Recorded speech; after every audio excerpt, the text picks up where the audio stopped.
I'm here with Robert Spano, the music director and conductor of the Atlanta Symphony Orchestra. What a treat to be with you. Great to be here with you, Lois. Next season marks 11 years with the Atlanta Symphony Orchestra. No, that's not possible. You were a toddler when you came here. It is astounding to think it's been a decade. And it's been an amazing decade in terms of what you have accomplished and what you've brought to the orchestra. And for whatever it means, whether or not you believe in astrology, you do share a birthday with Tchaikovsky and Brahms. Tchaikovsky and Brahms. And do you feel an affinity for their music? Both. I don't know if that's astrologically based, but they are two of my most passionately loved composers.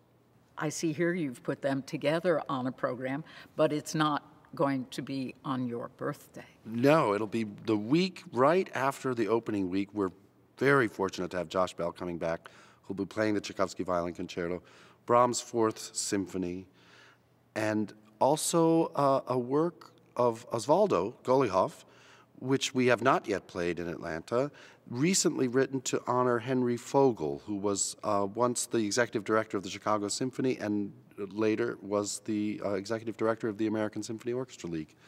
So a number of orchestras commissioned this work in his honor, and we'll be opening that program with this new piece from Osvaldo. The corroboration and collaboration continues with another work coming up. We have a flowering tree, and it's great to continue to explore Adam's music. In a sense, he's one of the composers that we've developed an ongoing association with, and having recorded Transmigration of Souls, having done Dr. Atomic, it's in many ways we're the ultimate Adams orchestra now. Next year marks the 20th anniversary of the Atlanta Symphony and the Martin Luther King celebration concerts. Everyone always likes round numbers. I mean, every year is great for a celebration, but what will make the 20th all the more special? Well, I think it is right, and we will repeat a piece that has been done on the King concert quite often, which is Schwantner's New Morning for the World, which is a beautiful piece and a fitting tribute to Dr. King.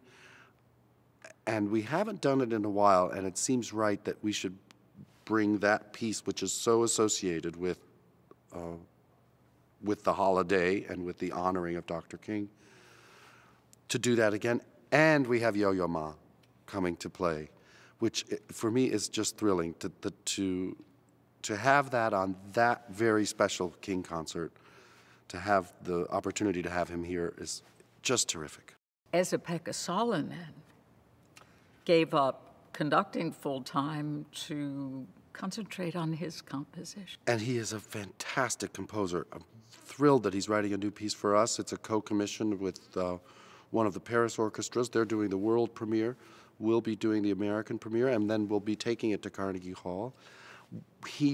I initially asked him about writing two pieces, one to go on a program that would have both the Scriabin Poem of Ecstasy and the Tristan Prelude and Love Death of Wagner. But that was a little over the top a request, so we decided one would be better. So he's writing a piece knowing that it's on the program with the Scriabin Poem of Ecstasy. That program we finish out in Atlanta with the Bells, Rachmaninoff's great oratorio with our chorus. But then in New York, we'll be taking Rachmaninoff's Third Piano Concerto with Garrick Olson, because the chorus isn't going to Carnegie with us that particular year. They'll be back the following year.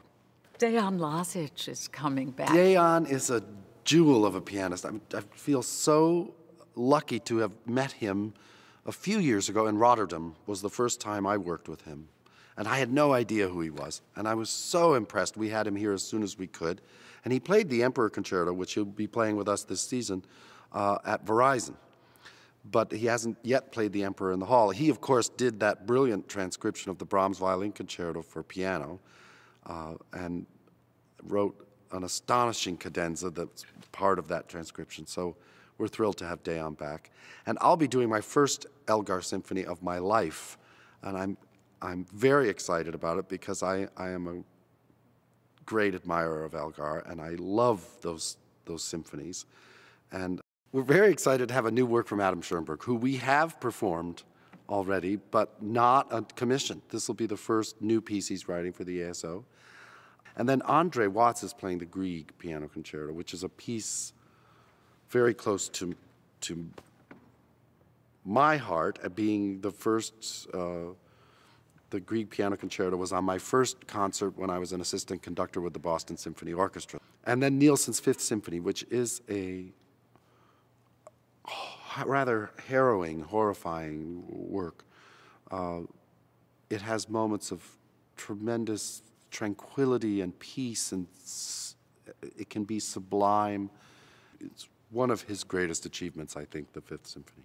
The St. Matthew Passion. Well, I'm so excited to see what Anne is going to come up with for the St. Matthew after what happened with the St. John Passion, to be able to continue this exploration of Bach, having done the John Passion, now to do the Matthew Passion. And then we'll move on to the B minor Mass at some point with this chorus and the insight that I think Anne's visual work brings to our experience of it. I can't wait to do this. What inspired the juxtaposition of three Bach, a Stravinsky, and Poulenc together?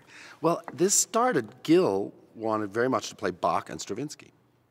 So then it became very interesting for us how to configure things in a way that we also wanted to use the chorus in this concert.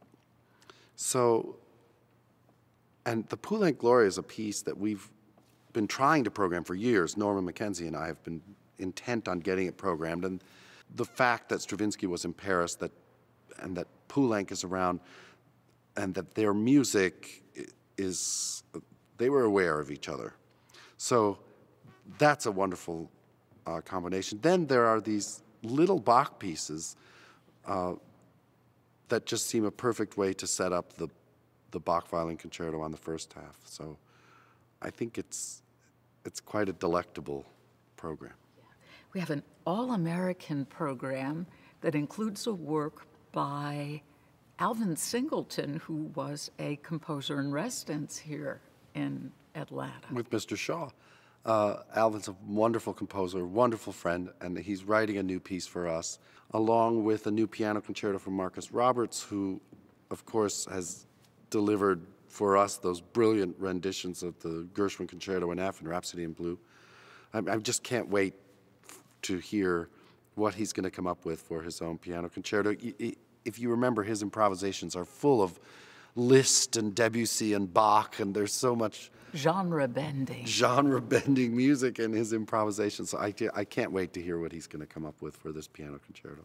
And then the Great American Symphony, Copland's Third Symphony, I think, deserves the place of honor among American symphonies. And there's something so striking and powerful about the fanfare for the common man. And of course, that's the material from which he develops the whole last movement of the symphony. And it's a magnificent work. You have a wonderfully gifted young concertmaster now.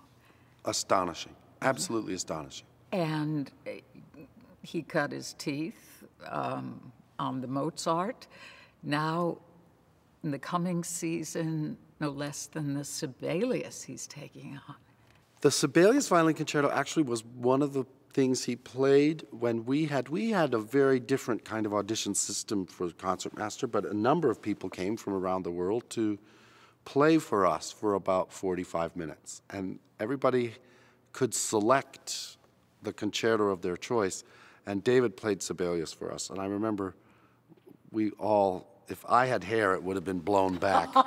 We were all just stunned with the virtuosity of that playing and the insight into the piece too, the rendering of the Sibelius as a concerto from him. So it's no doubt going to be even more thrilling when we do it next season.